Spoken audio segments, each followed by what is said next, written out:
10th कर ली, 12th कर ली, degree कर ली, अब क्या करें? जैसे किसी ने बीएससी कर ली, हाँ। अब क्या करना है? एमएससी कर लेंगे जी। बीए कर ली, अब क्या करना है? एमए कर लेंगे। मतलब अपने आप को अपने एक जोन में रिस्ट्रिक्ट करके रखा है। और लोगों को लगता है सरकारी नौकरी में बहुत पैसा है। एसडीएम लेवल पे जैसे आप अभी एसडीएम है, क्योंकि मैं आपसे क्वेश्चन इसलिए पूछ रहा हूँ कि यूथ के ना मन में बड़ी चीजें होती हैं कि यार बहुत अच्छा पैसा मिलता है। नहीं, आई थिंक ये तो सरकारी जितनी भी नौकरियां उनकी पेज पे तो पहले से एडवर्टाइज होते हैं।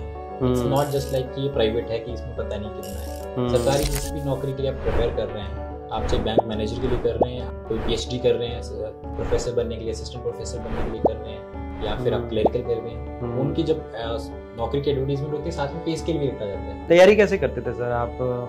क्या आपका पैटर्न रहता था दिन का, पढ़ने का सिस्टम कैसा रहता था? क्योंकि फर्स्ट अटेम्प्ट में 80th रैंक हासिल करना, तो कि तैयारी का पैटर्न कैसा था? बच्चों का ना गोल क्लियर होना चाहिए कि आपने करना क्या है। बड़ा मैटर करता है। अगर आप कंफ्यूज रहोगे तो आप अपना अननेसेसरी टाइम वेस्ट करोगे। भाखड़ा बांध के बाद गग्गल एयरपोर्ट, कांगड़ा एयरपोर्ट जो है वो सबसे बड़ा प्रोजेक्ट है हिमाचल का, क्योंकि इस प्रोजेक्ट के बनने से सबसे ज़्यादा लोग विस्थापित होंगे। पीछे गवर्नमेंट ने नोटिफिकेशन भी जारी कर दी, तो लोगों में बड़ी कन्फ्यूजन है कि ये बनेगा या नहीं बनेगा, क्योंकि आप एसडीएम कांगड़ा भी हैं, आप इस सारे प्रोसेस को देख भी रहे हैं। प्रोसेस लैंड एक्विजिशन का रुका नहीं है, प्रोसेस चल रहा है, उस पर कार्य प्रगति पे है।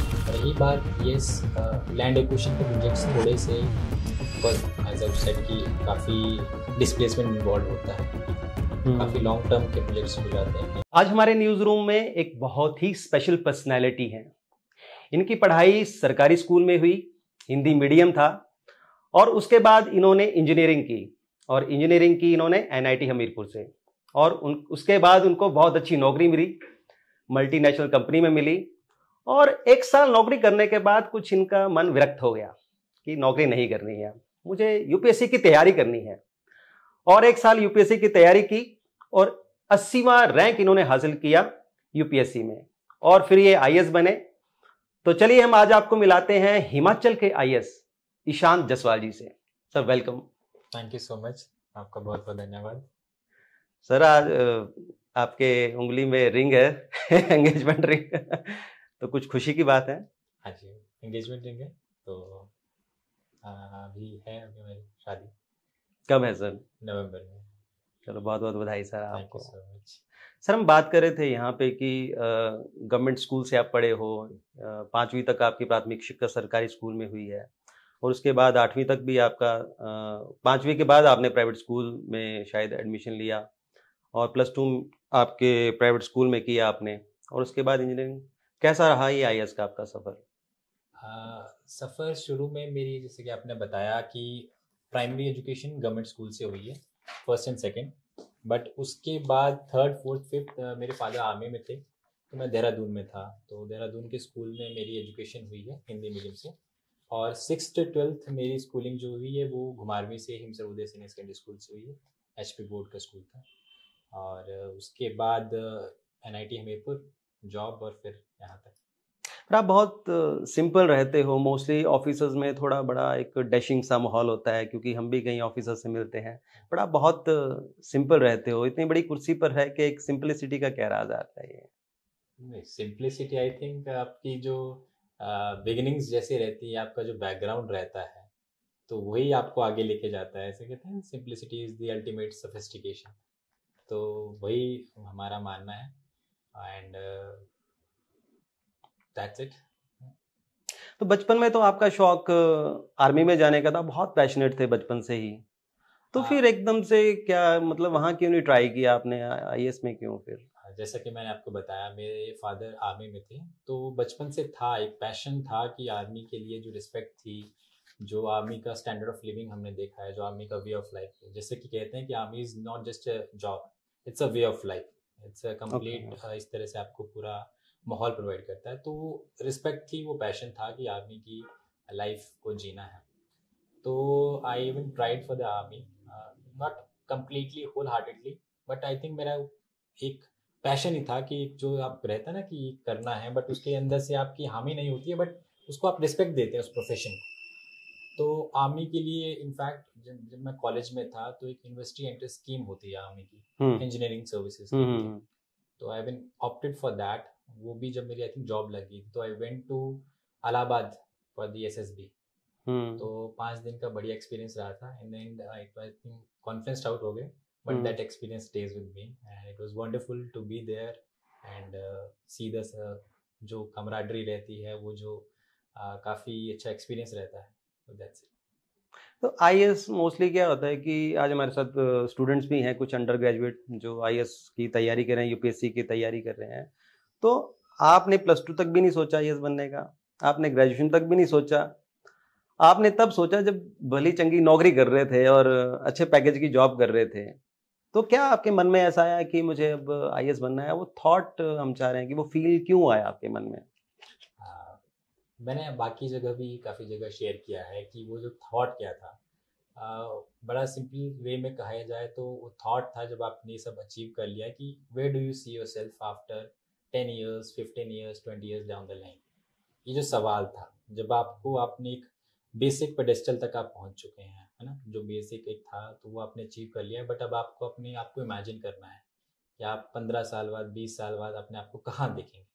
नॉर्मली ये जो सवाल है ये आपसे कंपनी के इंटरव्यूज में पूछा जाता है, जब किसी को आप हायर कर रहे होते हैं तो आपसे वो पूछेगा इंटरव्यू कि okay you are now come here for us, है ना, where do you see yourself in 5 years down the line.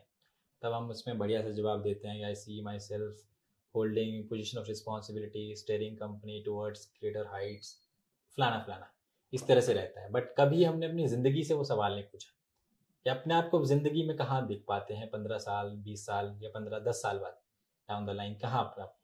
तो वो जो सवाल था, उस सवाल ने आपको एक इंट्रोस्पेक्शन के लिए मुझे मजबूर किया, है ना, कि आप बढ़िया जॉब कर रहे हैं, है ना, आपकी जॉब होगी, आपका बेसिक जो था क्राइटेरिया, आप पढ़ाई किस लिए करते हैं, जॉब पाने के लिए, है ना, बेसिकली। तो जॉब आपने ले ली है, बट क्या आप उस जॉब से अपने आप को एक इंटरनल जो सेटिस्फेक्शन है, क्या आप वो ड्राइव कर पा रहे हैं, नहीं कर पा रहे हैं। तो आप इंट्रोस्पेक्ट करते हैं अपने आप को कि आप कहाँ देखना चाहेंगे अपने आप को 10-15 साल बाद। तो ये जो सवाल आया था इसने मुझे सोचने पे मजबूर किया फिर क्या करना है। तब फिर एक तरफ से मैं कहूँगा कि पेरेंट्स का था बचपन से ही, हालांकि उनको इतना पता नहीं था कि होता क्या एग्जाम, ना ही मेरे को पता था, बट अब कॉमनली कहा जाता है ना गांव में, तो होता है कि तू बड़ा डीसी लग गया है, वो एक सेइंग चलती है, उनको पता है कि एडमिनिस्ट्रेटिव सर्विसेज है कोई।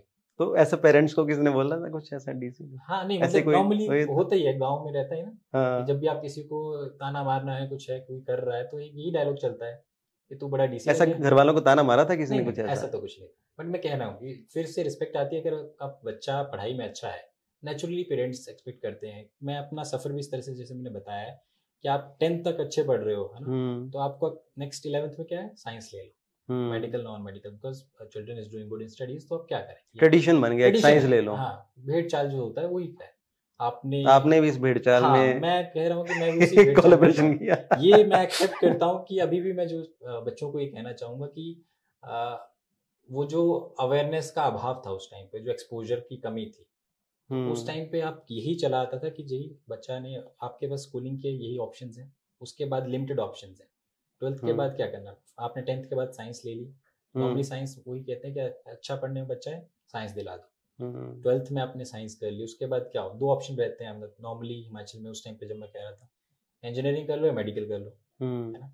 इंजीनियरिंग मेडिकल, अगर आपने नॉन मेडिकल लिया तो मेडिकल तो गया, आप इंजीनियरिंग में जाओ। तो उसी स्ट्रीम से होते हुए हम यहाँ आज तक पहुंचे, तो फिर हम इंजीनियरिंग में आ गए NIT हमीरपुर में, है ना। इसका मतलब तो ये है कि ट्रेडिशनली 10th के बाद बस एक बच्चे को एक फोर्स किया जाता है कि साइंस रखो, NIT जेई का एग्जाम, जेई का एंट्रेंस दो, आप नीट का एग्जाम एंट्रेंस का दो, और वो खुद सोच, मतलब एक ऑप्शन बन नहीं पाता है। तो आप कोई सलाह देना चाहते हो खासकर पेरेंट्स को, कि पेरेंट्स को भी समझ नहीं है मुझे लगता है उस लेवल पे, कि वो भी सुनी सुनाई कि बच्चा वो डॉक्टरी कर रहा है, कोई इंजीनियरिंग कर रहा है, कोई कुछ और कर रहा है। तो मोस्टली 2 ही प्रोफेशन ऐसे हैं जिसमें एक तरह से फोर्स किया जाता है, या आर्मी में NDA क्लियर करो, ऐसे 3 एक प्रोफेशन है। तो आप थोड़ा इसमें पेरेंट्स को कोई गाइड करना चाहोगे कि वो क्या ध्यान रखें उस दौरान? क्योंकि ध्यान नहीं आता है, पता सबको होता है, लेकिन जैसे 10th कंप्लीट होती है और ये 10th के दौरान ही तो न पेरेंट्स को केवल समझ आता है, ना स्टूडेंट्स को समझ आता है। क्या करें, मतलब उसमें क्या फार्मूला अपनाएं? वो देखिए, इसमें सेट फार्मूला तो आई थिंक मैं सजेस्ट नहीं कर पाऊंगा कि आप क्या करें, बट हाँ, 10th एक इनिशियल स्टेज होती है जब आपको बच्चे को और पेरेंट्स को एक फर्स्ट डिसीजन लेना होता है बच्चे के फ्यूचर को लेकर। पहला आप उसमें बाइफ्रिकेट कर रहे होते हैं। 10th तक सारे बच्चे आपके नॉर्मल सेम स्कूलिंग पैटर्न से होके जाएंगे, बट 10th में आप पहला डिसीजन लेंगे जिससे उसके नेक्स्ट ट्रेजेक्टरी डिसाइड होगी आगे लाइफ में क्या करेंगे। उसके बाद बेसिक 12th में आता है, 12th के बाद आप कौन सी डिग्री कर रहे हैं, ग्रेजुएशन किस में करना चाहेंगे, वो आपको और उस स्ट्रीमलाइन कर देता है और एक पर्टिकुलर पाथ पे सेट कर देता है। तो 10th के बाद तो आई थिंक इट्स इजी है ना। 10th के बाद बच्चे के लिए सिंपल है कि अगर उसका हमारे पास ऑप्शन ही आर्ट्स हो गया, कॉमर्स हो गया, साइंस हो गया, है ना। तो काफ़ी हद तक पेरेंट्स की एजुकेशन बैकग्राउंड पे अभी आई थिंक डिपेंड करता है। वी हैव सीन कई स्टूडेंट्स होते हैं जो कॉमर्स में, अगर उनके फादर्स कहीं सीए या फिर इस तरह से हैं, तो अपने बच्चों को कहते हैं कि आप कॉमर्स रख लो, है ना, आपके लिए हो जाएगा। आर्ट्स, अब आई वोंट वांट टू से दिस, बट हाँ, एक तरह से आजकल वो नेग्लेक्टेड सब्जेक्ट हो गया है ना। आर्ट्स नेग्लेक्टेड बहुत हो गया कि इसको बस कुछ मतलब एक तरह से कुछ नहीं करना तो आर्ट्स कर लो, है ना। जबकि ऐसा था नहीं शुरू में। अगर शुरू में नहीं था, बड़ा क्रेज होता था एक टाइम पे, पब्लिक एड का बहुत क्रेज Yes. होता था, सोशियोलॉजी का एक क्रेज होता था, शुरू में इकोनॉमिक्स का क्रेज होता था। इनफैक्ट सिविल सर्विसेज में मैक्सिमम बच्चे उस टाइम पे आर्ट्स बैकग्राउंड से आते थे, but over the period of time I don't know क्यों, क्या रीजन रहा कि आर्ट्स एक नेग्लेक्टेड बन गया, एक तरह से हॉबी बन गया। फिर ये not just as a profession, but hobby बन गया कि अगर आपको कुछ अपने लीजर के लिए पढ़ना है सो चलो आप आर्ट्स कर लो। तो दैट डिपेंड्स। और साइंस, और मैं कहूँगा मार्केट फोर्सेस भी थी उस टाइम पे ऐसे कि साइंस में अच्छी आपको जॉब अपॉर्चुनिटीज मिल रही थी। 10th वाला तो आपका लिए ईजी हो गया। बेसिकली आता है 12th में, आप कौन सी डिग्री कौन सी स्ट्रीम में जा रहे हैं।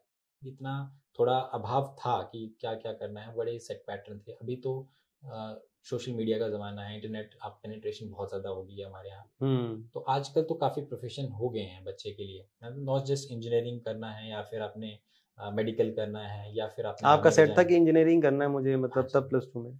हाँ, कोई और एग्जाम भी दिए थे आपने?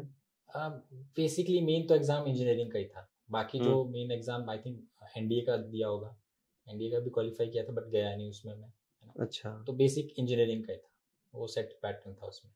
तो अभी तो मैं कहूँगा कि आजकल कैरियर काउंसलिंग बहुत ज़रूरी है। मैं पेरेंट्स को, बच्चों को तो हम करते ही हैं जैसे स्कूल में जाके, पेरेंट्स को भी आजकल पता होना चाहिए जब आप बच्चे के लिए डिसीजन ले रहे हैं, क्योंकि आजकल इतने ज़्यादा ऑप्शंस हैं। इनफैक्ट मैं खुद को, मैं अपना एग्जांपल देके रखता हूँ कि मेरे को पहले पता ही नहीं था कि आप दिल्ली यूनिवर्सिटी में इतने अच्छे जो आपके एजुकेशन स्ट्रीम्स हैं। अच्छा। हाँ, I don't know about Delhi university की ये क्या क्या है।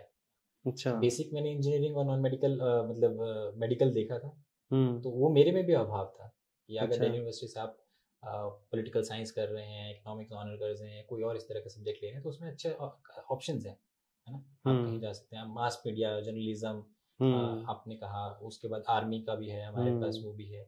उसके बाद आजकल जो हमारी सोसाइटी है, आजकल एआई का ज़माना है, तो कुछ कोर्सेज हैं जो पर्टिकुलरली उसी को ओरिएंटेड, उसको टारगेट करते हुए बनाए जा रहे हैं, है ना।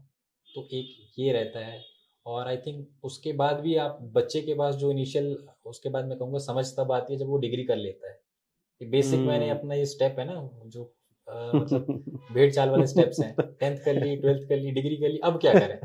अब क्या करें। हाँ, इसमें मैं बच्चों को जरूर गाइड करना चाहूंगा। मेरे पास काफी बच्चे आते हैं ना, जैसे किसी ने बीएससी कर ली, अब क्या करना है, एमएससी कर लेंगे जी, बीए कर ली, अब क्या करना है, एमए कर लेंगे। मतलब अपने आप को अपने एक जोन में रिस्ट्रिक्ट करके रखा है। मान लो जैसे कि मेरे पास बच्चे आते हैं, अब मैं उनसे पूछता हूँ आपने का एम क्या है। जब तक आपने बीएससी या फिर बीए या फिर आपने ग्रेजुएशन कर ली, तब तक आपको थोड़ा डिसाइड हो जाता है कि आपने स्ट्रीम में जाना है। तो बच्चे कहते हैं कि सर मैंने बैंक का एग्जाम देना है, अच्छा, या फिर मैंने कोई और इस तरह का एग्जाम देना है। तो मैं पूछता हूँ उसकी क्वालिफिकेशन क्या है उस एग्जाम की। अच्छा, वो तो सिंपल ग्रेजुएशन ही मांगता है, तो पोस्ट ग्रेजुएशन क्यों कर रहे हो फिर आप। उसका क्या पर्पस है। वो तो ये है कि 2 साल अपने आपको एक और सेट पैटर्न में फिक्स कर लिया अपने आप को, टाइम भी वेस्ट कर लिया, मतलब टाइम वेस्ट हो गया बताने को कि जी तो मैं पढ़ रहा हूँ, है ना। बट उस पढ़ने का क्या बेनिफिट है वो नहीं पता।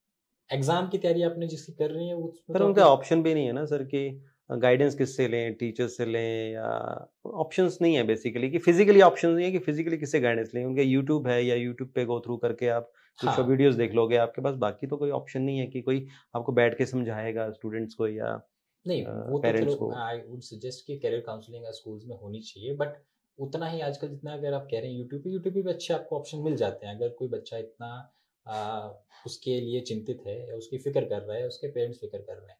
अब जैसे कि मैं यही 2 साल वाला जो कह रहा हूँ कि बीए और बीएससी के बाद जो एमएससी और एमए करते हैं, उसका रीजन मैं जानना चाहता था बच्चे से कि क्यों कर रहे हो, जबकि उनका फिक्स है कि मैंने ये एग्जाम की बीएससी तो ठीक कर ली लेकिन एमएससी क्यों कर रहे हो। हाँ, मैंने उन्होंने कह दिया कि मैंने ये एग्जाम की तैयारी करनी है, बैंक की एग्जाम की तैयारी होगी या फिर क्लरिकल एग्जाम की तैयारी होगी या किसी और की। ठीक है। तो मैं जब उनसे पूछूं ये एग्जाम का जो आपका बेसिक क्वालिफिकेशन है वो क्या, हम्म। यूपीएससी भी ग्रेजुएशन ही मांगता है ना, कोई हाँ। और है, कोई उससे हायर पोस्ट नहीं मांगता। तो इस डिग्री करने का फायदा क्या है ना, आप अपने आप को मतलब एक झूठी सांत्वना देना चाह रहे हो कि नहीं आई मैं एम डिग्री, डूइंग समथिंग, है ना, मैं मास्टर्स हूँ। हाँ, मास्टर्स भी नहीं, मतलब एक बताने के लिए रहता है कि मैं कुछ ना कुछ कर रहा हूँ, है ना। हाँ, एक सोशल एक स्टिग्मा। सोशल स्टिग्मा होता है कि बच्चे ने बेसिक बेसिक ये बात ग्रेजुएशन बहुत कर सही ली, कही है आपने, ना, सोशल स्टिग्मा जो है एक हाँ, वो। कि ग्रेजुएशन कर ली अब क्या कर रहा है आपका बच्चा, तो बोलते हम्म। नहीं तो पढ़ाई कर रहा है, अभी तो एमएससी कर रहा है, एज हम्म। कम्पेयर टू अगर ये बोलें कि अब तो जी बैठे हैं घर पे कुछ नहीं कर रहे हैं। हम्म। तो ये काफी इंटरकनेक्टेड मैं कहूंगा कि ये सेटअप है, इसमें हम किसी एक चीज को ही नहीं टारगेट कर सकते। अगर हम कहेंगे नहीं बच्चों को टारगेट कर रहे हैं कि बच्चे नहीं कर रहे हैं, इट्स अ होल सोसाइटी। अगर बच्चे कहेंगे कि हम ये कर रहे हैं नौकरियां, तो इसमें भी एक मैं ये कहना चाहूंगा कि सरकार के ऊपर से मतलब वो जो डिपेंडेंसी है वो कम करनी पड़ेगी, है ना, एक जॉब्स की। हाँ, जॉब्स की, मतलब जितना मैं कहूंगा कि बच्चों को कि खुद से आगे जरा बाहर निकलें, है ना। पर हमें तो शुरू से ही जैसे बच्चा ग्रो करता है तो उसको भाई अच्छी पढ़, ढंग से पढ़, नहीं तो अच्छी नौकरी नहीं कर पाएगा। उनसे मुंह से ये नहीं निकलता कि अच्छा बिजनेस नहीं कर पाएगा। हाँ, मैं ये कहना चाह रहा हूँ कि देखो आपके लिए लिमिटेड ही है एंट्रेंस जहाँ पे है बच्चों का, कि इतने ही बच्चे सरकारी मतलब जो भी हैं, अब इतने हमारी जो पॉपुलेशन है, हमारा जो डेमोग्राफिक डिविडेंड है यूथ, वो हर कोई तो सरकारी नौकरी में ऑब्जर्व नहीं हो पाएगा, है ना। तो ये जो हमारी फॉल्स मतलब एक्सपेक्टेशंस हैं कि सरकारी नौकरी ही की तैयारी करनी है, वो भी आई थिंक काफ़ी हद तक हमारे जो यूथ है उसका फ्यूचर को थोड़ा सा वेस्ट कर रही है, क्योंकि बच्चे उसी की एग्ज़ाम की तैयारी करते रहते हैं, है ना। तो बच्चों को भी और सोसाइटी को भी ये थोड़ा सा ध्यान में रखना होगा कि आप इसके ऊपर डिपेंडेंसी कम करें। जो भी सोसाइटी आपकी ग्रोथ करती है वो सरकार की जॉब्स के भरोसे नहीं करती है। जब तक आपके बिजनेस फ्लरिश नहीं करेंगे, जब तक आप खुद या फिर आपको ओपन अप होना पड़ेगा कि आपका बच्चा बाहर जाके नौकरी करके आए, वेल सेटल्ड हो, कोई और स्ट्रीम में लें, सिर्फ सरकारी नौकरी नहीं, बिजनेस चलाएं अपने, वो सब एक सोसाइटी में चेंज। नौकरी तो इसलिए करते हैं ना, सिक्योरिटी मिले, और लोगों को लगता है सरकारी नौकरी में बहुत पैसा है। कितना सर, जैसे आईएएस बनने के बाद कितनी सैलरी स्टार्ट हो जाती है? नहीं, वो तो आई थिंक आप सब पब्लिक डोमेन में रहता है, बेसिक जो होती है लेवल 10 से 56-100 बेसिक रहती है, वहीं से स्टार्ट होता है। और ये तो पे स्केल तो विजिबल रहते हैं, इसमें तो कुछ है नहीं। जैसे मान लिया कोई डीसी बन गए, कोई मान लिया 6-7 साल 5-6 साल बाद, तो कितने एक सैलरी जैसे आज की डेट में हो जाती है सर? अब इतना तो हमने देखा नहीं, बट वही पे स्केल रहता है, 4-8 के वजह प्रमोशन मिलती है। आप level DC I think level 12 पे, आई थिंक लेवल 12 या 12 तक लाख, 1.5 लाख तक तो आराम से होता है। आई होप सो इतना हो चुका होगा अगर डीए मिला के और ये सब। और एसडीएम लेवल पे जैसे आप अभी एसडीएम है, क्योंकि मैं आपसे क्वेश्चन इसलिए पूछ रहा हूँ कि यूथ के ना मन में बड़ी चीजें होती हैं कि यार बहुत अच्छा पैसा मिलता है। नहीं, आई थिंक ये तो सरकारी जितनी भी नौकरी है उनकी पे स्केल तो पहले से एडवर्टाइज होते हैं। इट्स नॉट जस्ट लाइक कि ये प्राइवेट है कि इसमें पता नहीं कितना है। सरकारी जिस भी नौकरी के लिए आप प्रिपेयर कर रहे हैं, आप चाहे बैंक मैनेजर के लिए कर रहे हैं, आप चाहे कोई पीएचडी कर रहे हैं, प्रोफेसर बनने के लिए, असिस्टेंट प्रोफेसर बनने के लिए कर रहे हैं, या फिर आप क्लरिकल कर रहे हैं, उनकी जब नौकरी की एडवर्टीजमेंट होती है साथ में पे स्केल भी लिखा जाता है, इतना मिलेगा। आई think that is well known कि सरकारी नौकरी में इतना ही है।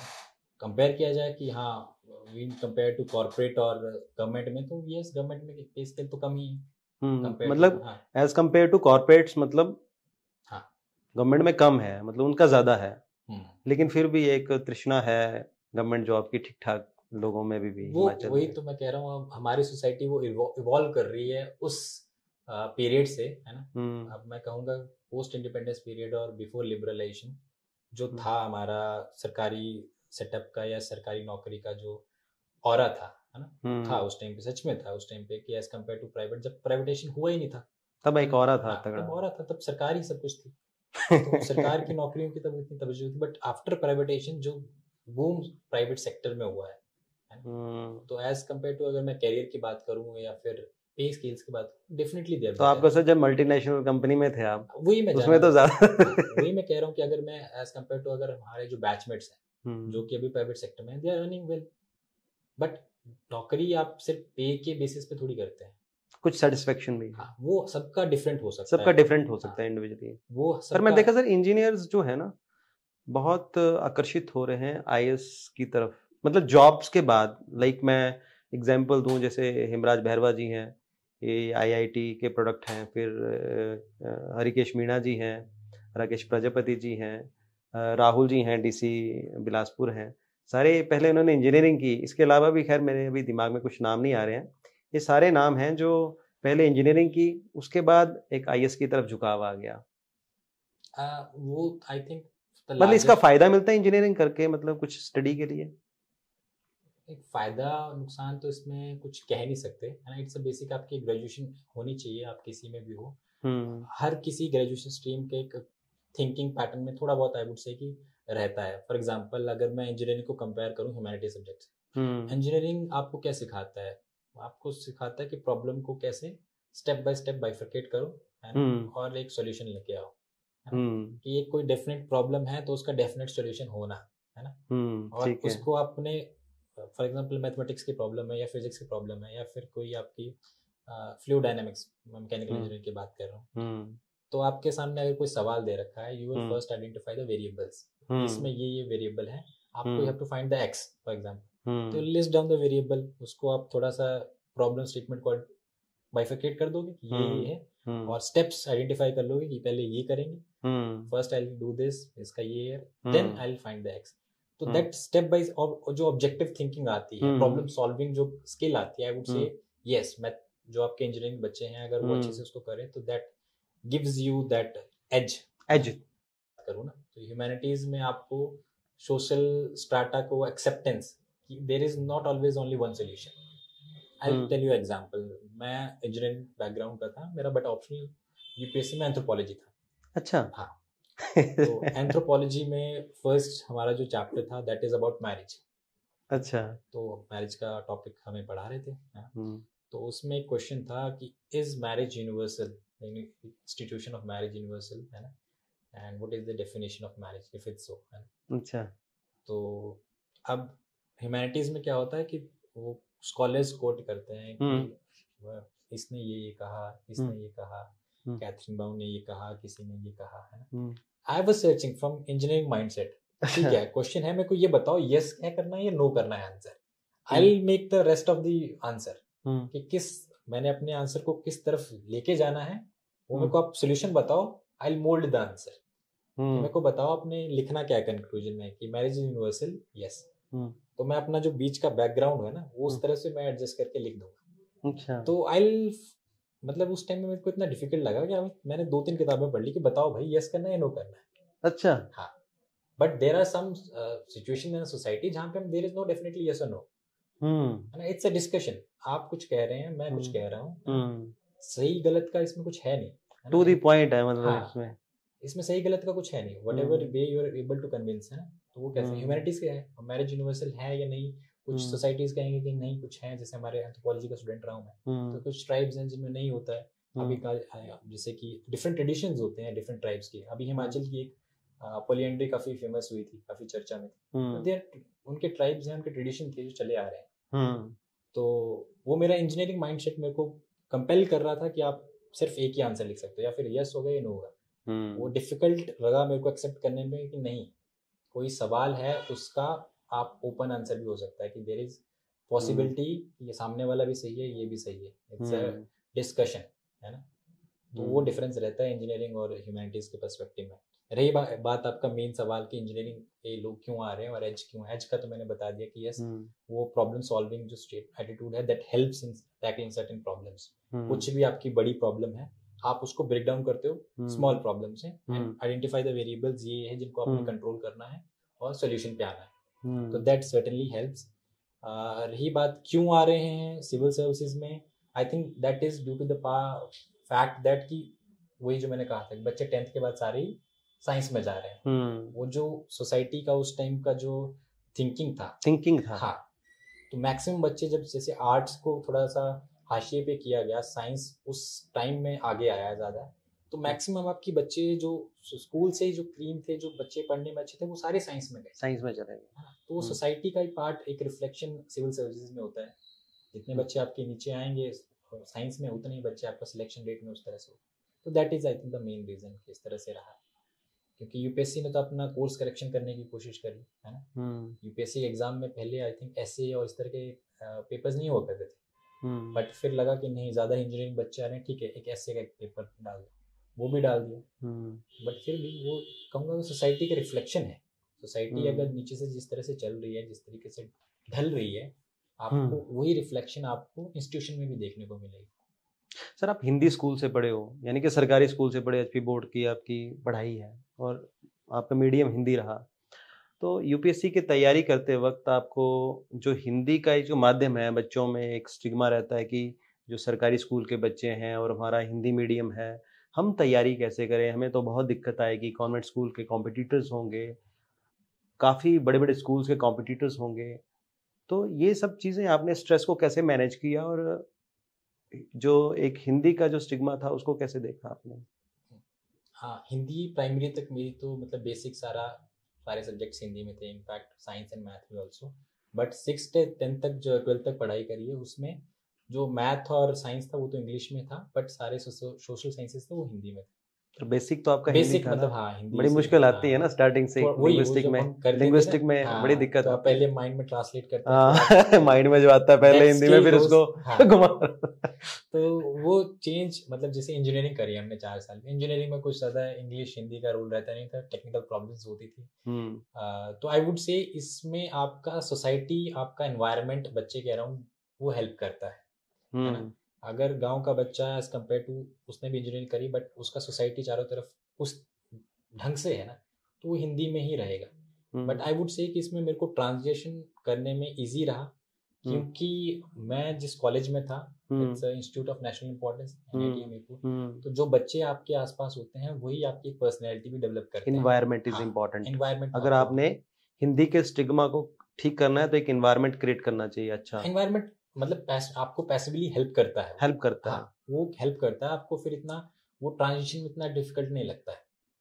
आपके साथ भी होता था कि पहले ट्रांसलेट करना, पहले शुरू में तो हम ये सोचते थे कि इंग्लिश में कैसे हम लिख पाएंगे। इनफैक्ट जब हम इंग्लिश के ऐसे लिखते थे 10th 12th में, तो वो रटे रटाए ऐसे होते थे ये सब है। खुद से आप अगर लिखने को है तो इतने हमारे स्ट्रॉन्ग, आई वुड से कितने स्ट्रॉन्ग हमारे वोकैबुलरी थी उस टाइम पे, इतना स्ट्रॉन्ग हमारा कंप्रीहेंशन था कि हम अभी के जो 10th 12th के बच्चे हैं उनसे मैं अपने आप को कंपेयर कर पाता। बट ट्रांजिशन मेरे केस में आई वुड से कि उस कारण स्मूथ रहा कि अगर मैं जिस कॉलेज में गया, उस कॉलेज के जिस बच्चों से आपका इंटरेक्शन होता है, जिस तरह से आपको धीरे स्टेप बाय स्टेप एफर्ट तो आपको दिखाने पड़ेंगे, है ना।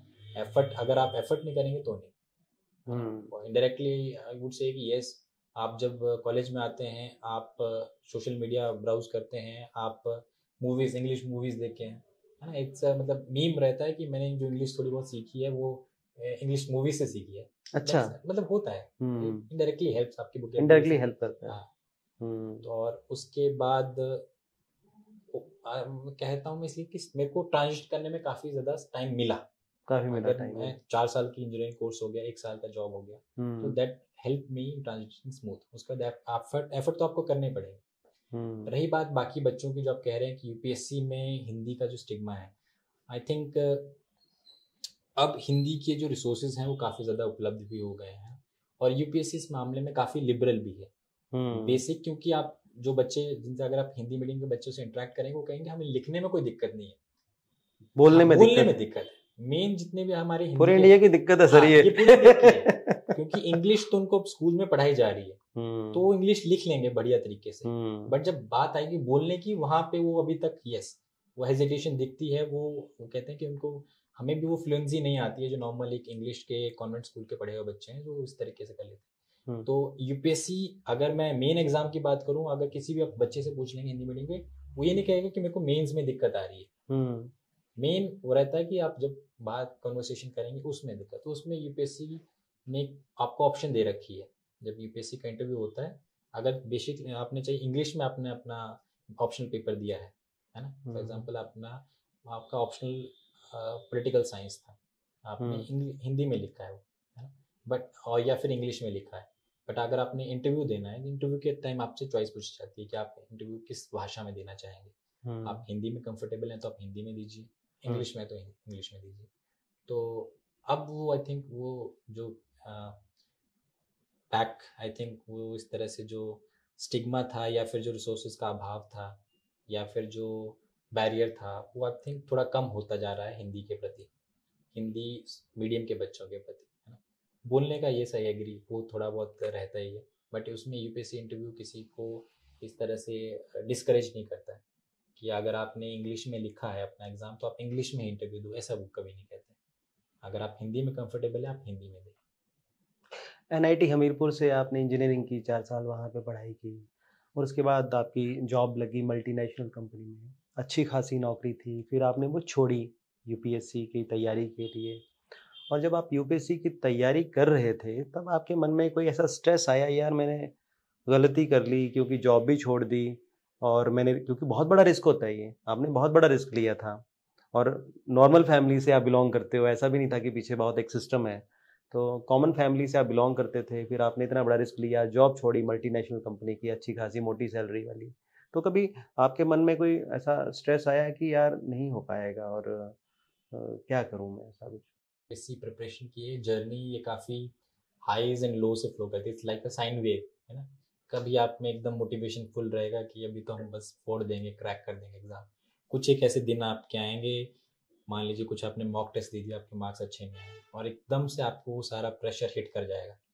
ये आपके एग्ज़ाम जो मॉक दे रहे हो आप में, उसमें आप अच्छी परफॉर्मेंस नहीं दे रहे हो, फिर आपका जो कंपटीशन है ऑल ओवर इंडिया, उस कंपटीशन में आप खुद को जब इमेजिन करते हो कि इस एग्ज़ाम में जो पार्टिसिपेट ले रहे हैं, है ना, वो डिफरेंट जो आईवी लीग कॉलेजेस से बच्चे पढ़े हुए हैं, है ना, कॉन्वेंट स्कूल से बच्चे पढ़े हुए हैं, जिन्होंने या फिर वो 1-2 साल से तैयारी कर रहे हैं, आपका कंपटीशन उनके साथ है, तो आप कैसे अपने आप को सस्टेन कर पाओगे? Yes, and that risk is always there कि मैं तो एक भली चंगी मेरा टेक्निकल जॉब थी, नौकरी कर रहे थे, आपने इंजीनियरिंग करी, आपको डिज़ाइन इंजीनियर की जॉब मिली थी, आप उसको छोड़ के, आप उस करियर को भी आप पीछे छोड़ के आप इस तरह आ रहे हैं, तो बहुत बड़ा रिस्क था। ये करियर के स्टार्टिंग में ही आपने दांव पे लगा दिया करियर। तो ऐसा भी नहीं था कि आपने 3-4 साल का एक्सपीरियंस लेके कि अगर 1-2 साल ड्रॉप करके वापस आप विद 1 ईयर यू डिसाइड। हाँ, तो वो रिस्क यस डेफिनेटली था उसमें। आपने आपको इसमें आपको आई थिंक मैं कहता हूँ कि फैमिली का सपोर्ट, आपका खुद का मोटिवेशन बहुत हेल्प करता है आपको in period of low phase, जब आप लो के थ्रू जा रहे हैं। एंग्जाइटी में गए कभी आप? एंग्जाइटी मैं आई डोंट नो कि उसकी डेफिनेशन क्या है, बट यस प्रिपरेशन के टाइम कुछ ऐसे दिन आते हैं, कुछ ऐसी रातें आती हैं, आपको नींद नहीं आती, आप जब वो पैनिक कर जाते हैं ना, स्पेशली जब आपके एग्जाम पास आ रहे होते हैं, है ना, मान लो आपने कोई एग्जाम दिया और उसके बाद कोई मॉक टेस्ट दिया, आपका अच्छा स्कोर नहीं निकला, तो सडनली वो सारी रियलाइजेशन आपको हिट करती है कि आप बैकअप के आपने नौकरी छोड़ दी है ना, आपके 1 साल आपने प्रिपरेशन में लगभग लगा दिया है, अभी भी आपका स्कोर अच्छा नहीं आ रहा है, फिर वो फ्यूचर की टेंशन, फिर पूरा ये सारी चीज़ें जब हिट करती हैं तो आप सडनली यस पैनिक ज़रूर करते हैं, इस टाइम से वो लो फेज आते हैं इस तरह से। तो उसको डील करने के लिए आपकी वो मोटिवेशन इनिशियली क्लियर होनी चाहिए, और आपकी फैमिली और आपके फ्रेंड्स जो भी आपका सराउंडिंग सर्कल है उनका सपोर्ट आपके हेल्प करता है उस टाइम पे। और बच्चों को मैं ये भी कहता हूँ कि सिर्फ एक ही एम लेके ना चलें कि मैंने बस यही करना है। मेरा भी अगर जो शुरू का मानना था कि मैंने 1 साल मैंने लिखा था, 1 साल में डेडिकेटेड यूपीएससी की तैयारी करूंगा। अच्छा, आपने गोल बना लिया था मैंने 1 साल यूपीएससी की तैयारी करनी है। मतलब इसमें कोई बैकअप ऑप्शन नहीं रखने शुरू में कि एक यूपीएससी की भी तैयारी कर रहे हैं, स्टेट सर्विसेज की भी तैयारी कर रहे हैं, कोई तीसरा एग्जाम है उसकी भी तैयारी कर रहे हैं, तो उस जाल में नहीं फंसना। Goal should be one. हाँ, शुरू में मतलब 1 साल आप डेडिकेटेड अपने आप को चेक करो, अपने आप को जांचो, 1 साल उसी की तैयारी हो जाता है वेल एंड गुड, नहीं होता है देन आप फिर उसी हट पे मत रहो। हर एक इंसान की अपनी अपनी कैपेबिलिटीज होती हैं। मतलब 1 साल का गोल बनाना चाहिए इसको। हाँ, बहुत लंबा नहीं खींचना चाहिए। हाँ, मतलब उसके बाद आप लिमिट कर सकते हैं कि मैंने 1 साल, चलो मान लो अपने परफॉर्मेंस को चेक करो कि मैं थोड़े से इसके कारण रह गए जिसको मैं इम्प्रूव कर सकता हूँ, यानी कि गो फॉर इट। बट एक हट भी नहीं बनानी चाहिए। कहीं मैंने यूथ देखे हैं कि बहुत ज्यादा हट बना लेते हैं कि नहीं करना तो बस यही करना है और कुछ नहीं करना। That should not be there, है ना। सभी सर्विसेज अच्छी हैं, आपको अगर कोई सर्विस में जाना है, अगर ये नहीं तो कोई और, है ना, वो आपके माइंड में होना चाहिए। Something is not written in your life, आप ये नहीं तो आप ये कीजिए, है ना। तो वो मैंने रखा था कि 1 साल सिर्फ यूपीएससी की तैयारी करूंगा, उसके बाद अगर दूसरे अपने बैकअप ऑप्शन एक्सप्लोर कर लूंगा। यूपीएससी नहीं हुआ चलो स्टेट सर्विस की कर लें, कोई और एग्जाम की तैयारी कर लें, है ना। बैकअप रखा था आपने? हाँ, उसके बाद बट फर्स्ट ईयर आपका फर्स्ट ईयर ही क्रैक कर लिया आपने और 80 रैंक आपने हासिल किया उसमें। चलो उसमें भगवान का आशीर्वाद रहा, माता पिता सबका सपोर्ट रहा, तो लकीली। तैयारी कैसे करते थे सर आप? क्या आपका पैटर्न रहता था दिन का, पढ़ने का सिस्टम कैसा रहता था? क्योंकि फर्स्ट अटेम्प्ट में 80th रैंक हासिल करना तो कि तैयारी का पैटर्न कैसा था? इसमें वही मैं कह रहा हूँ कि बच्चों का ना गोल क्लियर होना चाहिए कि आपने करना क्या है ना। बड़ा मैटर करता है। अगर आप कंफ्यूज रहोगे तो आप अपना अननेसेसरी टाइम वेस्ट करोगे। तो जैसे कि मैंने किया कि 1 साल का मैंने टारगेट ले लिया था, 1 साल एक एग्जाम की तैयारी करनी है, डेडिकेटली एक एग्जाम की तैयारी करनी है। उसके बाद नो योर एग्जाम, आप किस एग्जाम की तैयारी कर लो है ना, उसको अच्छे से उसकी स्ट्रेटेजी बनाने से पहले उस एग्जाम को जान लो कि ये आपका एग्जाम का सिलेबस है, ये उसके प्रीवियस ईयर क्वेश्चन पेपर है, उसको मैच करो कि सिलेबस के टॉपिक से क्या क्या पूछा जा रहा है। उससे आपको क्या हेल्प मिलेगी, उसका आपको हेल्प मिलेगी कि आप क्या एक्सपेक्ट कर रहे हैं, एग्जामिनर क्या एक्सपेक्ट करता है ना। सिलेबस आपने देखा होगा, अगर किसी भी आप कम्पिटिटिव एग्जाम की तैयारी करें, 1 पेज का सिलेबस होता है ना। वो इतना डिटेल सिलेबस तो होता नहीं है ब्रेकअप में। उस डिटेल बनाने के लिए आप उस पर्टिकुलर पॉइंट ऑफ जो आपका टॉपिक है उससे प्रीवियस ईयर क्वेश्चन 10 साल के निकाल लो, आपका सिलेबस वास्ट हो गया। आपको लग गया पता कि इस टॉपिक से आपका जो एग्जामिनर है वो क्या पूछना चाह रहा है, कितना डीप में आपकी नॉलेज वो जानना चाह रहा है इस टॉपिक पे, या कितना ब्रॉड वे में सिंपल पढ़ना चाह रहा है। यूपीएससी का सिलेबस काफी वास्ट होता है, हालांकि होता है कि पेज का है, बट वो काफी वास्ट होता है। तो उसी को आपने ब्रेक डाउन करना है कि पहले एग्जाम आपसे क्या चाह रहा है। जब आपने वो पढ़ लिया कि आपका ये आपका है, उसके बाद अब आप आओ 1 साल की स्ट्रेटेजी बनाने में। आपको सिलेबस पता चल गया, आपने बुक लिस्ट जॉट डाउन कर लो कि ये चीजें हैं, और अपने आप को शुरू में लिमिट रखो। शुरू में आप रखो कि ये जो मेरी बेसिक रेफरेंस बुक है इसी को भी मैं फॉलो करूंगा।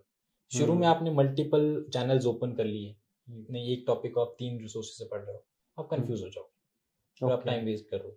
तो इसलिए पहले आप बेसिक एक खाका दस्ती बना लो, अपना बेसिक आपने एक प्लान चार्ट आउट कर लो। हाँ, चार्ट आउट कर लो, उस सिलेबस का, उस टॉपिक का, उस बुक आपने उस सब्जेक्ट का, उसको पढ़ो, उसका एक आई थिंक एक ब्रॉड टाइमलाइन बनाओ। I am not in favour कि आप एक सुबह सुबह उठ के मैं 4 बजे उठूंगा, 5 बजे ये करूंगा, 6:30 ये करूंगा, 7, दैट इज नॉट एडवाइजेबल, वो फॉलो भी नहीं होता है। आप इतना रूटीन या रोबोटिक लाइफ आप नहीं जी सकते कि आपने डेली ये कर लिया। But you should have broad targets in mind. Target होने चाहिए। अगर 1 साल की आपकी एग्जाम की अवधि है तो आप रखो कि अगर आप जैसे कि जुलाई से स्टार्ट कर रहे हैं, नेक्स्ट ईयर जून में आपका एग्जाम है, तो आप टारगेट्स में डिवाइड करो कि ओके आई हैव इतने मेरे सब्जेक्ट्स हैं, 9 सब्जेक्ट्स हैं, 8 सब्जेक्ट्स हैं, व्हाटएवर। तो उसमें से मेरे को by the end of December, जैसे हमारा ऑप्शन बड़ा मेन रहता है, हमारा ऑप्शन के 2 सब्जेक्ट्स, तो शुरू में जब मैंने तैयारी स्टार्ट करी थी जून में, तो ये रखा था कि by the end of December my option should be complete in every sense, notes के साथ और एक रिवीजन के साथ। Because my option was anthropology और मैं हूँ मैकेनिकल इंजीनियर। तो बेसिक जो टारगेट मैंने माइंड में लिया था कि by the end of December मेरे को एंथ्रोपोलॉजी में उतनी नॉलेज होनी चाहिए जितना जिसने इसमें ग्रेजुएशन कर रखी है, क्योंकि यूपीएससी का सिलेबस कहता है कि इन द ऑप्शनल आपको ग्रेजुएशन लेवल की नॉलेज आनी चाहिए। तो बेसिक टारगेट सेट हो गया एक आपका ऑप्शन का कि by the end of December आपने कंप्लीट करके एक रिवाइज करके इसको छोड़ना है। उसके बाद आपके फिर 1-2 मंथ्स आपने ट्रांजिशन पीरियड में प्रीलिम्स और इसका करना है, फिर फरवरी ऑनवर्ड्स प्री की तैयारी करनी है। तो ब्रॉड टारगेट सेट हो गया था, एक माइलस्टोन हमने रख दिया कि इस तक आपने करना, उसको फिर फर्दर आपने ब्रेक डाउन करना है अपने सहूलियत के हिसाब से। आपने 2 subjects at a time pick किए हैं, 2 महीने में ये 2 सब्जेक्ट्स एक बार रिवाइज करके इसको आगे चलो। तो ये सब मैं बच्चों से एक्सपेक्ट करता हूँ कि पहले तो अपने एग्जाम को चेक करें कि एग्जाम क्या आपसे एक्सपेक्ट कर रहा है, उतना ही पढ़ें। और एक और बड़ी मतलब गोल्डन एडवाइस उनको मैं देना चाहूँगा, जब बच्चे कई बार प्रिपरेशन करते हैं ना, वो इतना खो जाते हैं उसमें ना कि वो सोचना कि उनका जो बेसिक गोल है वो किताबें वही पढ़ना है। Basic goal is not to उस किताब को अच्छे से, आपने पीएचडी नहीं करनी है उस किताब में, आप प्रोफेसर नहीं लग रहे उस सब्जेक्ट के, जो भी आपको पढ़ रहे हैं। बेसिक गोल माइंड में रखो कि एग्जाम क्लियर करना है, ये माध्यम है। तो उसको इतना ही पढ़ो जितना आपके एग्जाम के लिए हेल्पफुल है। जरूर है, क्योंकि मैं अब anthropology is very interesting subject, आप पढ़ेंगे ना तो बहुत, जैसे मैरिज हो गया, सोसाइटी, रिलीजन, इसके बारे में चर्चा करता है। तो जब मैंने शुरू में किया इट्स वेरी इंटरेस्टिंग, में आपको मजा आता है कि स्कॉलर्स की किताबें पढ़ लेते हैं, ये किताबें पढ़ लेते हैं कि कितना डीप में जाना चाहूंगा इतना जा सकता था, बट नहीं, आपने एग्जाम क्लियर करना है, उतना ही जाना, उतना ही रखो। अगर आपको अच्छा लगा एग्जाम क्लियर करने के बाद, you are good to go. जो आपको लग रहा है कि आपको ये किताब बड़ी अच्छी लगी थी उसको पढ़ लो, बट एग्जाम के टाइम उसको जितना ही पढ़ो जितना आपको चाहिए। तो वो क्लैरिटी आनी चाहिए आपके माइंड में कि ये सब। और आई थिंक यही मैं एडवाइस देना चाहूँगा बच्चों को कि बस अपना ओवरऑल टारगेट रखें माइंड में कि ये करना है। Think from the examiner perspective कि एग्जामिनर क्या चाह रहा होगा, बड़ी छोटी छोटी चीज़ें हैं बट हेल्प करती हैं योर थिंकिंग को। आप एग्जामिनर हैं, उसके पास डेली की शॉर्ट शीट्स आएंगी जो आप चेक करते हैं, आपके आंसर शीट में ऐसा क्या है, एक्स्ट्रा अलग क्या है जो आपको एक्स्ट्रा मार्क्स दे या फिर कुछ आपको एज दे। तो ये सब चीज़ें अगर आप थॉट फ्रेम उस तरह से रखेंगे तो आप कर सकते हैं। जैसे मान लिया कई इंजीनियर्स हैं, अच्छी जॉब कर सकते थे, उसके बाद एक सेटिस्फेक्शन के लिए आईएएस बनते हैं, लेकिन आईएएस बनने के बाद ब्यूरोक्रेसी में कई ऐसी चीज़ें होती हैं कि आदमी को कुछ डेमोलाइज कर देती हैं। लाइक एक प्रोटोकॉल रहता है, जो लीडर्स हैं कम पढ़े लिखे हैं, जब आपको अलग तरह के आदेश देते हैं, और उन सब चीज़ों को कैसे डील करते हो? क्योंकि अभी एक और चीज़ मैं ऐड करना चाहूँगा मैं कि अभी जैसे ब्यूरोक्रेसी में भी कई करप्शन के केसेस आते रहते हैं, ऐसे ही खबरें चलती रहती हैं। तो ये सब चीज़ें क्या डेमोलाइज की आपको, या कि चलो छोड़ो परे कि मैं अपना बेस्ट दूँ? ये भी कहा, बेसिक फंडामेंटल कोई भी इंस्टीट्यूशन है that is reflection of society, society से अलग नहीं है। आप किसी भी इंस्टीट्यूशन में जाएंगे, आप ये एक्सपेक्ट ना कीजिए कि जैसे कि वो एकदम ही ऑरा ही उनका अलग है, दैट इज एक हवा बना देते हैं। तो इंसान ही है सारे, है ना, जिस भी इंस्टीट्यूशन को मैन कर रहे हैं, whether it's judiciary, whether it's executive, whether bureaucracy, सबके सब इंसान हैं, सबके सब ह्यूमन बीइंग्स हैं। उसी सोसाइटी से, जिस सोसाइटी का हम पार्ट हैं, उसी से उठकर आए हैं। तो रिफ्लेक्शन आपको हर जगह मिलेगी, वो किसी एक का नहीं है। तो that depends on the person to person, not particularly किसी एक को हम ये नहीं कह सकते कि एक इंस्टीट्यूशन ही इस तरह से है पूरा। और दूसरी जैसे आपकी बात रही कि सर्विस में आके, यस, ब्यूरोक्रेसी एक परमानेंट एग्जीक्यूटिव है ना, political executive, they are both part, they are both connected. जब तक दोनों की कोऑर्डिनेशन नहीं होगी तब तक आपका स्टेट रन नहीं करेगा, आपका इंस्टीट्यूशन प्रॉपर्ली वर्क नहीं करेगा। तो कोऑर्डिनेशन बहुत ज़रूरी है। और एक हमें भी एडवाइस किया जाता है कि आप अपने अंदर ये गलत फहमी ना रखें कि नॉर्मली आपके सारे ही जितने आपके पॉलिटिकल एग्जीक्यूटिव हैं वो नहीं, मतलब आप कुछ ज़्यादा ही पढ़े लिखे हैं, आप कुछ ज़्यादा ही है ना। जो जिन लोगों ने उनको बताया है ना, स्टेट, हम we are part of democracy, है ना, रिप्रेजेंटेटिव डेमोक्रेसी हमारी रहती है कि लोग अपने प्रतिनिधि चुनते हैं, उनके प्रतिनिधि सदन में बात रखते हैं, विधानसभा हो गया, आपका संसद हो गया, और उसी से आपका लॉज बनते हैं, है ना। तो बेसिक जो मैंडेट है वो लोगों ने उनको दे रखा है। तो और ये बात आपके ध्यान में रहनी चाहिए कि अगर उनकी तरफ से कोई डिमांड्स आ रही है, वो जनता की तरफ से आ रही है ना। They are more connected to the society as compare to the officers generally. इसीलिए हमें ऑफिसर्स को ये कहा जाता है कि आप जितना ज़्यादा हो सके फील्ड पे टूर करें, ताकि आप भी ग्रास रूट लेवल की नॉलेज लें। और वो हमारी ट्रेनिंग का भी पार्ट है, करिकुलम का भी पार्ट है कि आपको फील्ड ट्रेनिंग दी जाती है, so that you can connect to the people.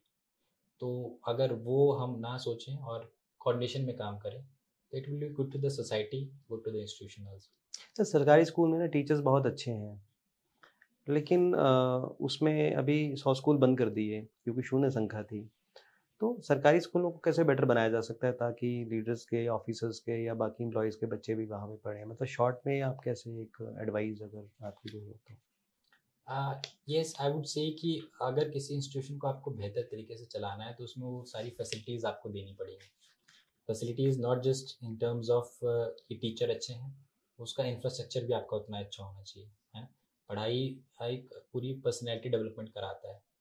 तो यस, जो अभी इस तरह से अगर we are able to create model institution, है ना, अगर आप 10 बच्चों का स्कूल है, क्या ही उस बच्चा मतलब क्या कंपटीशन करेगा वो, ना उनके पास टीचर के पास मोटिवेशन रहेगी, ना बच्चों के पास रहेगी। क्लास में 5 ही बच्चे हैं या 3 ही बच्चे हैं, एक फर्स्ट, एक सेकंड, एक थर्ड। जब तक आप बड़ा इंस्टीट्यूशन नहीं क्रिएट करोगे जहाँ पे वो सारा टैलेंट आके एक साथ आए, तो दैट इज द वे।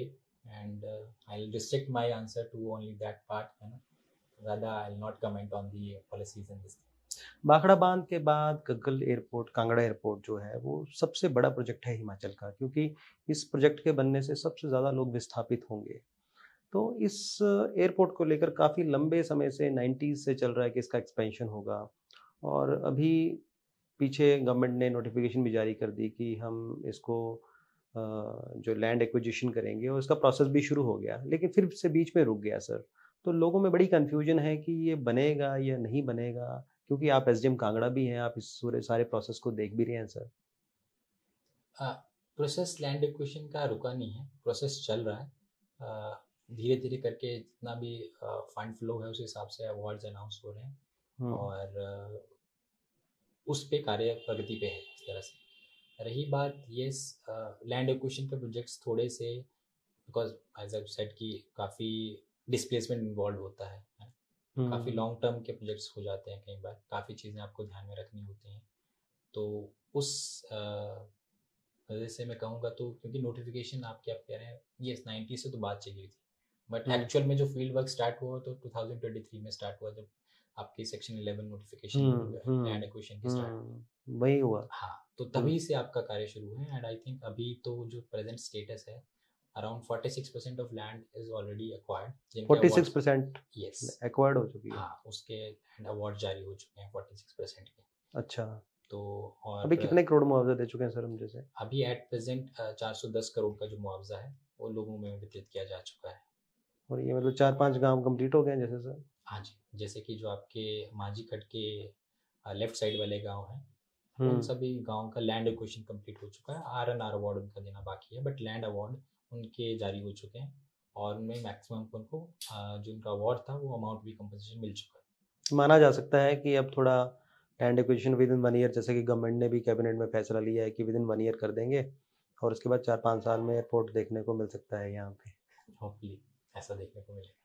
और सर लास्ट में आपसे ये पूछना चाहेंगे कि रिसोर्स मोबिलाइजेशन बहुत हमेशा से चलता है कि हिमाचल का रिसोर्स मोबिलाइजेशन कैसे बेस्ट किया जाए। तो अगर कोई आप 2 पॉइंट ऐसे बताएं कि जिससे रिसोर्स मोबिलाइजेशन जो है बेस्ट किया जा सकता हो, जो भी छूट रहा हो, कोई ऐसा सेक्टर जो जिसमें रिसोर्स मोबिलाइजेशन अच्छा किया जा सकता हो। राइट, जैसे कि अभी गवर्नमेंट भी रिसोर्स मोबिलाइजेशन के ऊपर काफ़ी एक्टिव है। रिसोर्स अब आपको सबसे पहले तो अपने आप को देखना पड़ेगा कि आपके पास क्या MVP है जिसको आप टारगेट कर सकते हैं, जिसको आप मोबिलाइज कर सकते हैं। तो गवर्नमेंट ने इस पे एक्शन लिए हैं, जैसे कि आपका है कि हिमाचल में जल जंगल जमीन है ना, जल हाइड्रो है ना। जंगल थोड़ा बहुत government is facing hindrance because yes we have to balance the development as well as the preservation of ecosystem. Forest conservation act है, तो अब हिमाचल में we have 66% of forest land. Yes, तो वो जंगल आपका रिसोर्स तो टैप नहीं हो पाएगा तो उसको बिकॉज हाइड्रो एक है, हाइड्रो है और तीसरी भी आपकी जमीन Himachal yes we have to preserve our identity also, but government is also doing कि वो जो बिजनेसेस हैं उनको हिंड्रेंस ना हो। यस आप जमीन को रिस्ट्रिक्ट करें कि इसमें बाहर के ना आए आउटसाइडर्स, बट जो कंपनीज आती हैं, जो बिजनेसेस आते हैं जिनको यहाँ पे सेटअप करने के लिए ज़मीन चाहिए, उसमें हिंड्रेंस ना हो, है ना। उसको आप अच्छे से अगर उसको इफेक्टिवली उनका जो टाइम लिमिट है, बिजनेसमैन जो पर्सन है वो तो अपना हमेशा टाइम वैल्यू देखता है मनी की, कि कितना टाइम में आप कितना कर पा रहे हैं, तो उसको आप कर सकते हैं। थर्ड जो हम मतलब ये 3 चीज़ें तो हैं ही हैं, उसके बाद जो हमारी नेचुरल ब्यूटी है टूरिज्म है, टूरिज्म को स्ट्रीमलाइन करके, और ये जो प्रोजेक्ट है कांगड़ा एयरपोर्ट ये उसी को इम्पैक्ट करने वाला है। अभी हिमाचल और आप जम्मू कश्मीर को कंपेयर करते हैं, take an example of high end tourist who is living in Delhi, Mumbai, कहीं भी रह रहा है, उनका कॉर्पोरेट सेक्टर में काम करते हैं, वीकेंड ऑफ होता है 2 दिन का है। अगर उनको कहीं विजिट करना है ना, तो उनके पास ये ऑप्शन रहते हैं, आपका हिमाचल हो गया, उत्तराखंड हो गया, जम्मू कश्मीर। अगर किसी हाई एंड जो हाई पेइंग टूरिस्ट है उसको हिमाचल आना है, थिंक फ्रॉम देयर पर्सपेक्टिव, वो चलेंगे यार दिल्ली से कैसे चलेंगे, दिल्ली से क्या ऑप्शन है, बस लेनी पड़ेगी, किसी को मनाली जाना है, किसी को शिमला जाना है, किसी को धर्मशाला जाना है, मनाली किसी को घूमना है फॉर एग्जांपल, तो बस लेने के लिए वो सोचेंगे कि 10 मिनट आपका 10 घंटे की आपकी जर्नी रहेगी, उसके बाद वहाँ पहुँचेंगे, वहाँ से अगर आसपास घूमना है तो और वापस आने के लिए भी लगेगा, तो 2 दिन तो उनके वो कहेंगे 2 दिन तो हमारे तो ऐसे ट्रैवल में वेस्ट हो जाएंगे। तो उससे बढ़िया आपके पास क्या है ऑप्शन, श्रीनगर आपकी 24/7 फ्लाइट चलती है, दिल्ली से आप 1 घंटे की फ्लाइट हो, या श्रीनगर 24 घंटे में कभी भी आप जा सकते हैं, कभी भी आप आ सकते हैं। तो हाई एंड टूरिस्ट को क्या प्रेफर करेगा, बाय एयर कनेक्टिविटी, एयरपोर्ट बनेगा तो इससे फायदा हो जाएगा। एयरपोर्ट से फिर जो हाई एंड टूरिस्ट है जो भी हिमाचल में नहीं आ रहा है, एडवेंचर टूरिस्ट हमारे पास आ रहा है, यस जिनको एडवेंचर करना है उनको तो फर्क नहीं पड़ता है, लेकिन जो हाई एंड और वेल पेइंग जो कैपेसिटी है जिनकी वो टूरिस्ट की, जो स्टेकेशन टाइप से करने आ रहा है कि हिमाचल में शांति से 2 दिन बिता के चले जाते हैं, तो ट्रैवल टाइम जहाँ रिड्यूस होगा वो उसी को प्रेफर उसी को फायदा मिलेगा, जहाँ पे उनको कंफर्ट मिलेगा। तो that is the one thing which also we can do.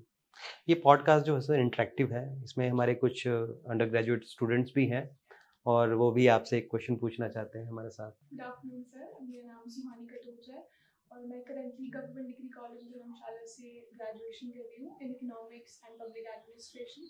सो जैसे मैंने आपका पॉडकास्ट सुना अभी, तो उसमें आपने एक बात कही थी कि बहुत ज़्यादा भेड़ चाल है और साइंस को ज़्यादा प्रेफर करते हैं कि जो साइंस ले रहा है स्टूडेंट वो ज़्यादा इंटेलिजेंट है, वो ज़्यादा मतलब he is more productive.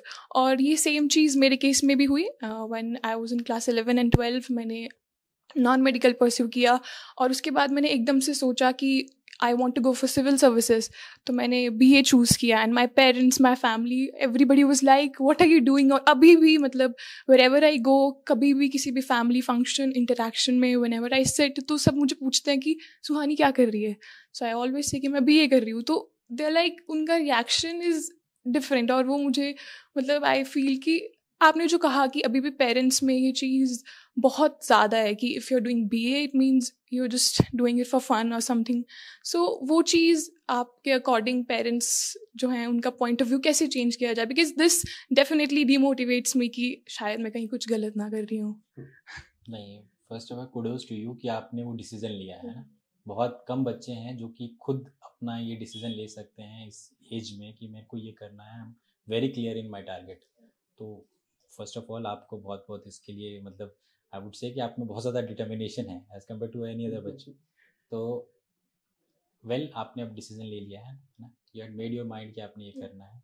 Parents को आप जब आपने डिसीजन लिया होगा तब भी आपने कन्विंस किया होगा कि आप डूइंग दिस दिस दिस, बस उनको ये समझाना कि अगर मेरे को यही करना है, अगर आप मेरे को कुछ और करवा लेते है ना, आप साइंस करवा लेते, जब करना ही हमारा मन ही यहाँ पे है, जो मैं कहा ना कि आस्क योरसेल्फ दिस क्वेश्चन कि मैं इंजीनियरिंग के बाद जॉब के बाद कहीं भटक के आऊँ, उससे पहले ही मैं am clear in my thought process कि मेरे को 10-15 साल बाद अपने आप को कहाँ देखना है। तो अगर मैं कुछ और भी कर लेते, फॉर एग्जाम्पल जब आपने अगर इंजीनियरिंग कर ली होती, ये कर लेते, फिर भी आप you wouldn't be satisfied there, आपने वो जो फिर साल आपके जो वेस्ट होने थे ना, तो आप ये एग्जाम्पल उनको कोट कर सकते हो कि अगर मैंने करना यही है, आप इमेजिन माई सेल्फ कि ये करके, और इट्स डिसीजन आपका खुद का डिसीजन है, ज़िंदगी आपने आगे जीनी है, तो उनको इस बात में कन्विंस करो कि अगर मैं आपकी तरह से ये कर लेते है ना। 3 इडियट्स में वो मूवी नहीं कौन से थे, फरहान क्या नाम था, हाँ फोटोग्राफर जो था, तो वही बात है ना, बनना ही वो, आप वो मूवी भी दिखा सकते हैं उनको लाइटर नोट, बट एक अगर लॉजिकली उनको समझाना तो आप ये भी समझा सकते हैं। एंड रही बात आपके रिलेटिव्स की ना, अभी के लिए वो मतलब don't take it to your heart, जब आप कुछ बड़ा बने होगे ना, वही रिलेटिव्स आपके पास फिर आएंगे कि हमने तो कहा था ये बेटी आगे चलेगी आगे बनेगी, है ना, वही रिलेटिव्स आपके पास फिर आएंगे कि हमें तो पहले से पता था कि बच्ची ने तो आगे बढ़ना है, इसने तो ये करना है ना। तो उसके ऊपर अपने ऊपर हावी मत होने दो, अगर आपने अपना माइंड बना लिया, आप अपना फोकस रखो वहाँ पे, definitely you'll do good.